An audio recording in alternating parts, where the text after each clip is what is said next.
we try to do as much as we can by our President, AM, and Anna and Aika, of course. We all come up with the best marketing plan that we possibly can to help people reach their dreams. There are very few ways to earn good money in this country, as we all know. And we've tried to create a platform for everyone to be able to do that. That walang tao na hindi kaya kampitin ang mga pangarap nila. That's our main. Parang first time na international endorser, ambassador si yung Yeah. So ano po yung naging process na nakuha niyo? Actually, ang aking partner na si Ana ang kailangan tanungin dyan. Bes! Halika muna. Call a friend ako. Halika sandali. Idea niya. Ikaw nga. Dali ah. Pero how was it, ma'am, being an endorser? Pero Of course, personally, it's- kinala. Yes, this is my partner and my best friend, Ana. Ikaw, Bes, ang mag-describe kung paano natin nakuha si Bakit siya yung napili niyo? Oo, at bakit siya yung napili. Sabi ko, kasi siya yung in charge dyan. Kasi Bes yun. Ano po yung naging process mo? Hindi, yung process syempre kasi diba talagang sa ganitong klaseng product, parang pipili ka talaga ng dapat best. So sa mind namin sa I Am Worldwide, si Jungwoo yung talaga yung parang best na napili namin. Hindi lang yung pag nakita mo yung itsura niya, hindi yung lifestyle niya mismo, which is ganun din yung I Am Worldwide, diba? Hindi lang yung parang sa outside yung kailangan mong alagaan, but also yung inside mo. So hindi po ba naging mahirap yung pag-invite Process? na process? Siyempre, sa management, siyempre sa kanila, di ba, medyo strict and medyo talagang sobrang discipline talaga sila sa ganyan. Pero, talagang nag-run smoothly lang din naman talaga yung pag-ihamin sa kanila. Siyempre pinadala niyo siya ng product. Ano po yung isang sa mga nagustuhan niyang product?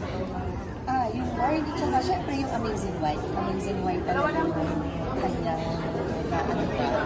So more international artists po ba yung nagiging part ng IM? Depende, no? Depende talaga sa Hoping for product. more, Yes, yeah. we're praying for more. But I think that the important thing is even our local endorsers naman are very, very good. You know, we have Piolo, Liza, Art, of is course. also part of I Am Worldwide. Yes.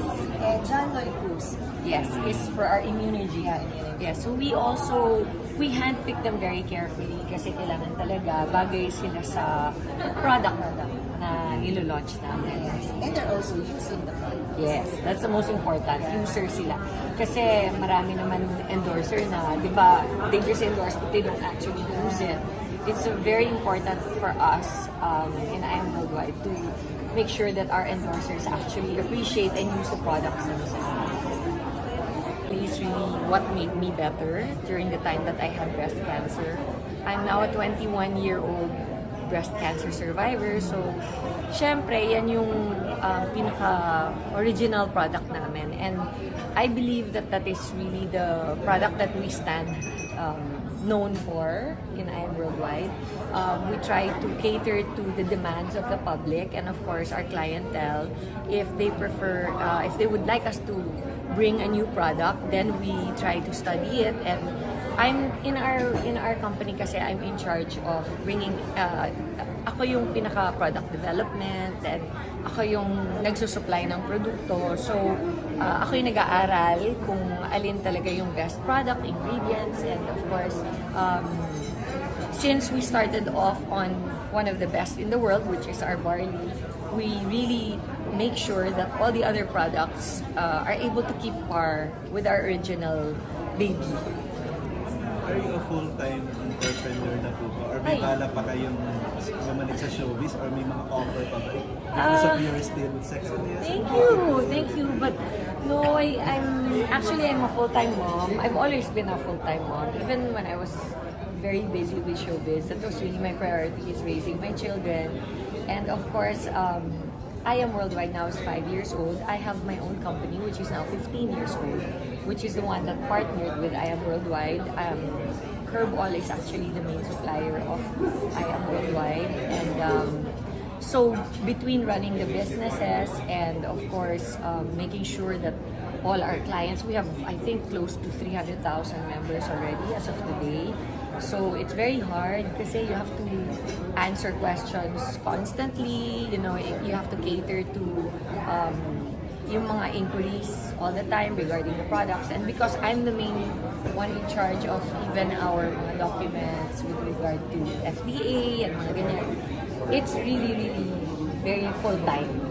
So, siguro, once artista, always artista. Diba? That's what they say. So, and my heart is always for showbiz. I try to help where I can.